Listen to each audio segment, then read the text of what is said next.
জানা গেল ৪৯তম বিসিএস এর ফল প্রকাশ কবে। অনলাইন ডেস্ক, সাথে আছি আমি জান্নাত আরাকলি। শিক্ষা ক্যাডার কর্মকর্তা নিয়োগে ৪৯তম বিশেষ বিসিএস এর লিখিত পরীক্ষা এমসিকিউ টাইপ অনুষ্ঠিত হয়েছে আজ শুক্রবার ১০ অক্টোবর সকাল ১০টা থেকে দুপুর ১২টা পর্যন্ত শুধু ঢাকা মহানগর এলাকার কেন্দ্রে এই লিখিত পরীক্ষা নেওয়া হয়। এতে পরীক্ষার্থী ছিলেন ৩,৭৪,৭৫২ জন। জানা গেছে এই পরীক্ষার ফল ৭ থেকে ১০ দিনের মধ্যে প্রকাশ করা হবে।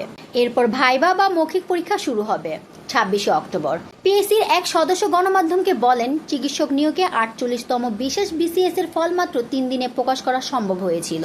তবে ওই বিসিএস এ পরীক্ষার্থী কম ছিল। এটাতে ৪৯তম বিসিএস বেশি চাকরি প্রার্থী। ফলে ৭ থেকে ১০ কার্য দিবসের মধ্যে ৪৯তম বিসিএস এর লিখিত পরীক্ষার ফল প্রকাশ করা হতে পারে। তিনি বলেন, মৌখিক পরীক্ষা চলতি মাসেই শুরু হবে। নভেম্বরের মধ্যে মৌখিক পরীক্ষা শেষে ডিসেম্বরের প্রথম সপ্তাহে চূড়ান্ত ফল বা নিয়োগের সুপারিশ করা হতে পারে। ফলাফল প্রস্তুতের কাজ দ্রুত শেষ হলে তার আগেও অর্থাৎ নভেম্বরের শেষ সপ্তাহে ফল প্রকাশ করা হতে পারে।